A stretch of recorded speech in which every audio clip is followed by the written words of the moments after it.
This week on Chops with Hops, our special guest is Michael Kim, upcoming lead trumpet virtuoso and shameless gourmand. We're going to be talking high chops and smoking pork tenderloin. But first, let's take a quick look at what we're cooking on. Introducing the BMF. Cool. And let's just have a look down here. This is the centerpiece of our smoking apparatus. This is the BMF. I'll let you draw your own conclusions as to what that stands for. This was built out of a 55-gallon barrel, and that is in fact a CyberQ system. So this has digital temperature control. Redneck engineering meets modern technology at its finest. We are smoking with applewood today. We're just waiting for the fire to calm down and the grill to come up to temperature before we put this pork tenderloin on. Of course, smoking pork tenderloin, you want to make sure that you're not overcooking it. So we're going to take this to about a 145 degree internal temperature, and we want to get a lot of smoke on this. So we're going to actually cook pretty low and slow here. We're going to cook at about 225 Fahrenheit, which should probably take a couple hours to get us up to the internal temperature we desire. Hopefully, if we do our job right, this will be juicy and smoky and flavorful. Let's have a look at these tenderloins. Again, we got 4 of them here from Sports City Butcher in Surrey. Organic pork tenderloin. And hopefully in a couple hours we'll check back and we'll see what these things look like.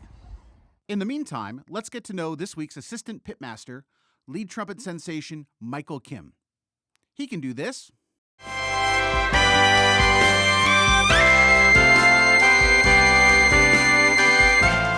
And this.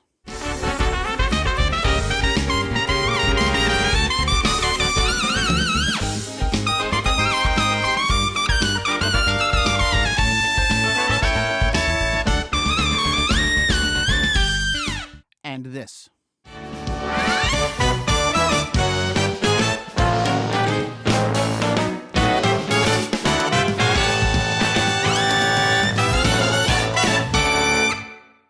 While we're waiting for the meat to cook, let's sit down with Michael and talk chops.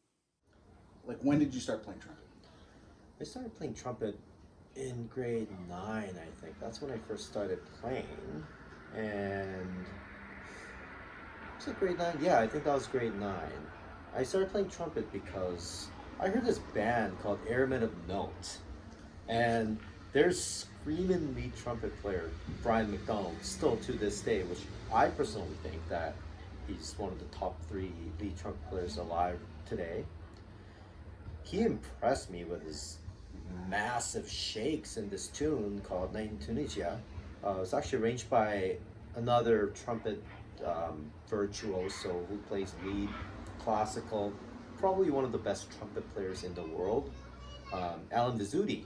He arranged that piece, and there's a shake that he did on that piece, and it's stunning. I'm like, how is that possible on trumpet?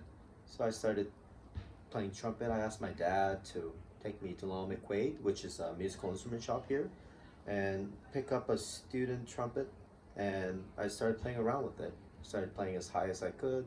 I remember the first note I ever hit was like a high C or something like that, and yeah, I went on from there. So Michael, you're saying that like the first note you played on trumpet was a high C? Yeah, something like that. Yes. Yeah.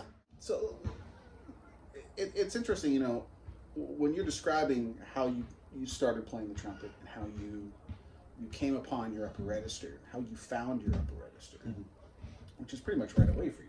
Yes. Right? Like, you never did not have a high C that you could play. No, never. You've always had a high C from day one. I've always had a high C from day one. That's what I came across. I did have to work hard to break the E flat. It was kind of a breaking point. Started off with high C. I could hit some E flats above the staff, and I just couldn't get that E. So going from grade 9 to grade 10, that summer, I tried to figure things out. I tried to do different Mouthpieces. I'm sure a lot of trumpet players experimented with mouthpieces. There's some magic mouthpiece available that'll increase your range. I believe there's no such thing. It makes the job easier. Um, I mean, it's certainly easier playing on a lead mouthpiece than, let's say, uh, 1C Bach. But there is no such thing as a magic mouthpiece, I believe, that will increase your upper registers just instantly. And I could be wrong. If I'm wrong, I hope I'm wrong. So maybe I could add some more to my range. But that summer of grade 9 to grade 10, I was experimenting a lot and something just clicked. Something clicked. Maybe it's just my tongue position, just trying to go up. Just my body unconsciously doing something to get the high note out. And one thing that really helped, I find, was lip slurs. I couldn't trill, I couldn't lip trill, I couldn't shake, and I found that really cool. That, as I mentioned, Brian McDonald did that. That got me to play trumpet, and it was really frustrating that I couldn't shake. So I started low, G's, and just playing around with it, I was able to shake. By low, you mean G on top of the staff? Yes, that's right. Okay. just that's Michael Kim low. So I started playing around with it, and then I started working on my range. So by the time I hit grade 10, I had a solid enough G sharp by then, and it was solid in a sense that I could hit it anytime I pretty much wanted. By no means it was fat high note. By no means I could just pluck it out at the very end of a tough rehearsal. It was a lot of work for me. Your comfort zone, your comfort tessitura seems to be at a higher spot Absolutely. than most brass players. Yes. So would it be fair to say that you have a higher, like a set point that's maybe higher? Like what's your, your default point for setting your chops? What's your default range? My default range. Oh, that's a really interesting question, Jim. I'd say anywhere from G just above the staff to maybe the octave above. That would be my comfort zone. That's where I like to play. That's where I like to tune. That's where I like to warm up with. And I hear from a lot of other players that I should be doing low, but just doesn't work for me. My tuning and everything just works better up in the higher register. And once I start warming up in the higher register, then I can start warming down to the lower register. That's kind of how I feel like I can operate more successfully. So this is really interesting. I mean, this reminds me, for those of you who don't know, because this is a new channel, I am a brass pedagogy geek. And I'm a trombone player who was not a natural upper register player, but I had to figure out how to be a natural, just to conduct my job. So one thing that really helped me is very related to something that Michael was describing, which Pops McLaughlin. For those of you guys who don't know who Pops is, check out his website, bflattrumpet.com, Pops Trumpet College. He talks about this concept that I think we should talk about a little bit too. I think this is it. It's called lip set point. Mm-hmm. So a lot of players, and this is me included, set for your default embouchure setting. A lot of times set it with an aperture that's too wide and spread, something that might work in that middle to low register, yes, right? That's and you right. can see how much lip is vibrating and how much of the inner lip is vibrating, as opposed to setting at a higher tessitura with a more compact embouchure setting. Mm-hmm. And Pops advocates lead players, or just about anybody, setting, getting a higher lip setting, because higher lip set point. So you're saying you set for like a G above the staff. Yeah. That's definitely. that's like your center point. Absolutely. And then you work downward from that. Yes. So for me, and I find this too, that's for, as a trombone player, my lip setting is that F above the staff. Yes. And I tend to want to relax downward from that. And it seems to work for a lot of players. There's obviously challenges associated with that, having that lip set point at a higher point. And I'm wondering, Michael, if you could talk about those a little bit. So if I'm doing like a classical gig or a gig that does not require high notes, something that requires warm, really nice brass sound, beautiful brass sound. I'm not saying the high register isn't beautiful. It can be absolutely fantastic and beautiful, but what I mean is nice low register, G in the staff, C, maybe even low G, like below the staff.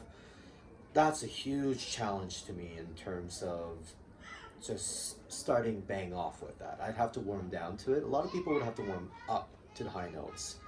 For me, as I mentioned, I have to work downwards. So my setup does not enable me to go straight into a session and play a beautiful, nice low C. That's the challenge I would have. And I'd have to adjust it. I'd have to do some long tones down low. That's after I warm up. Once my lips get buzzing a little bit, then my lips start getting a little bit warm, and that's when I know I can start playing low. And I play around with it. Doesn't sound very good at first, and just playing around, and there's sort of a click, just like with the high register. With my low register, I get some kind of a click once I'm ready. That's kind of how I feel like I can operate. We're just going to check on the meat really quick, and we'll be back with more chops with hops. That's the buzz that means that something on the smoker's got to be checked here. So one thing that works for me, and I'm curious if you do this as well, is when I ascend and descend, I think a lot more about my aperture in terms of how long it is than in terms of how wide or how tall it is. So for instance, when I'm going into the low register, and I do play the low register of the tuba as well as the extreme upper register of the trombone, so I have to do this, is the lips roll outwards and the aperture tunnel gets longer, so there's more lip vibrating. Is that something you do as well when you descend? Yes, that's what I noticed as well. Cool. Lips go, rather than outwards, I guess that would be outwards. Not this way, but more towards the front. Forward. Yeah, forward. So you're getting more lip mass vibrating along that. Yes, that's again, right. As Pops describes it, the aperture tunnel. Mm-hmm. And of course, as you ascend, do you find that this roll in happens as well? It starts rolling in. Like the lips are getting closer to the teeth. That's right. Kind of thing. Cool. Excellent. Yeah. All right. Well, let's talk a little bit about air, because we don't want this all to be just about chops, about lips. What are some things you do, Michael, in terms of your working on air to play your instrument? Do you work on air? I used to do a lot of bodybuilding almost. I used to be quite fit. I used to train a lot. I used to run a lot. I used to hike and swim. Now, I think I just sit and play trumpet. That's pretty much all the air work I do. So I can't really say, for instance, how good my lungs are or what I do to work on my air support, but I'm always conscious of putting through a lot of air in the horn. Whether I'm playing soft or loud, I have to have a lot of air. That's the kind of sound I like. That's the kind of sound that I want. It's like more of a sound with meat. That's how I would describe, which fits the channel quite well. I always say it. Meat in the sound. I want that meat in the sound. Well, we're going to get some meat in your gut soon, too. Which, you know, as Michael said, he used to be a bodybuilder. Well, okay. He was blaming me about 5 minutes ago. Michael was sitting here blaming me for ruining his body with all this smoked meat and all this good soul food that he's putting in his body. Well, so he's a big culprit. I blame him. Okay, all right. Well, you know, hey, I didn't force feed you, Mike. Yeah, you didn't force feed me, Just put it in front of you. But I need that support that I can use anytime I want. It's kind of like a concrete block that is keeping me in place. That's how I think of it. Interesting. Yeah, it's a good way to think about it. Concrete block, like right here, you know. And would you the part of your body that's really active in air support that you use, you know, would you describe it as maybe just below the rib cage? Right just here? Below the rib cage. A lot of people say it's just down low. I disagree. It can't be up here. You're choking yourself. Yeah.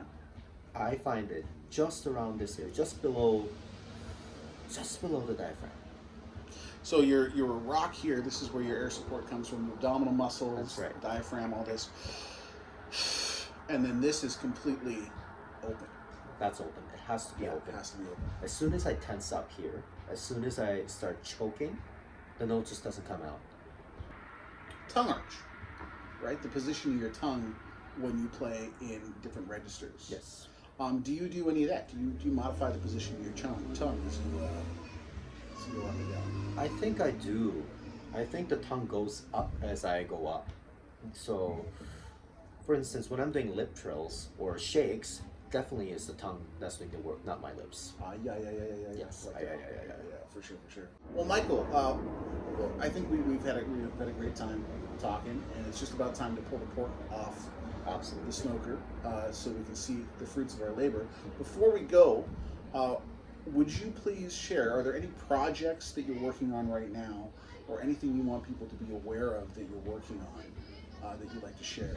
Yes, please stay tuned for my virtual big band. My friend, Lament, he's a fantastic composer, arranger. He's arranged some popular songs for me, for my big band, to feature myself on high screaming trumpet, and just about all the musicians I want to work with in Vancouver and more. So we have Harry Potter coming out, which is very exciting because there's no big band version of Harry Potter, jazz big band version that's been done. And if there has been something like that, then I would love to have a listen to it. That was a fun session. Yeah. That was like, so this Harry Potter recording that's coming out, literally a 45-minute recording session. My fault. I had to go to a gig, another gig. It's actually, It was 100% my fault. But Michael booked this recording session around my schedule, which has never happened in my life. But it was pretty darn good. We got some good material in a very limited amount of time. it was only possible because everybody came very well prepared. Nobody was clamming, and they just knew the music inside and out. So that session went really smoothly, and Jalem ran that session very, very efficiently. Oh, that guy's a champ, man. Yeah. Shout out to Jalem Bate. Looking forward to the next project. We've got a few projects coming up. Yeah. What did we just record, Michael? We just recorded Star Trek big band version. It's gonna be very different style than what Maynard Ferguson did, and I think his version of Star Trek is absolutely fantastic. So we had to come up with a different original way to interpret Star Trek in our own way. So Jalem did a fantastic job of doing that, and I just recorded all the trumpet parts, and Jim's gonna record all the trombone parts, and our friend Brent Ma is going to record all the saxophone parts. Shout out to Brent Ma, he's a fantastic saxophone player, my number one call in any scenario. And hopefully we can get Commander Riker, Jonathan Frakes, to do maybe a guest spot playing third trombone on the track. What do you think? Oh, that'll be fantastic. Okay. He wants to do it. Hey, Captain, Commander, then later Captain Riker. If you're listening to this YouTube channel, send me a PM and we'll get you on the session, man. Sounds great. All right, Michael, thank you so much. Thanks so much, Jim. One of these. Pleasure. Boom. We're gonna go check on the meat. We'll be back with some pork tenderloin. Smells like the pork tenderloin's about ready now. Let's see how it turned out. Let's take a look at the first one, the smallest one here. And we put a simple rub on these with a little bit of honey to get the rub to stick. And looking pretty moist right here. The smallest pork tenderloin. We cooked these till just about 145 Fahrenheit internal temperature. So, they should be pretty moist. Beside us, we have this nice, sort of my version of a non-traditional chimichurri, which works with just about every type of meat. Actually works great on chicken too. So we've let this meat sit for about 10 minutes. That's really important. Any meat you take off the smoker, off the grill, you gotta let it sit. Some meats like brisket, I will rest for much longer. than that, like an hour before I serve it at least. But something like this pork tenderloin, about 10 minutes. 10 minutes, Steaks, things like that. So we're gonna cut right into the middle of this thing. Normally I cut from the I cut from the end. But I just want people to see what's going on here. So we're gonna cut in here with a steak knife. Pretty good so far. Beautiful. Juices are leaking out. Juices, you can see the juices there. Oh. And let's cut off a slice here. And Michael, you get the honors, bud. Thank you. Try it first without the chimichurri, just a slice of that. See what you like here. And I'm not gonna hold back. What are your impressions? You can see those juices coming out on the cutting board, right? That's flavorful. Yeah. Yeah. That's delicious. That worked. Describe. Not just in superlatives. Yeah. Superlatives. What do you taste? A little bit of sweetness from the honey. I'd say a little bit of brown sugar. I really like that paprika. Combined with the smoke, actual natural smoke, not just some smoked paprika you already get from whatever smoke it is in any store. Natural smoked paprika. This is fantastic. What about the smoke flavor? Is it pretty light? Is it light, heavy? What are you tasting? The smoke flavors, I would say about medium. I wouldn't say it's light. It's not heavy either. It's quite balanced, I'd say. It's not very smoky pork tenderloin. It's quite balanced. Let's try it with the chimichurri. Let's push that over. It's really tender. Yes, it is. That's what I call it, a tenderloin. What are your thoughts, Michael? Very refreshing. Very refreshing take on the chimichurri. That balances out the sweetness and the heat from the rub, I find. And it adds to the juiciness to it probably because of the lemon juice and the olive oil.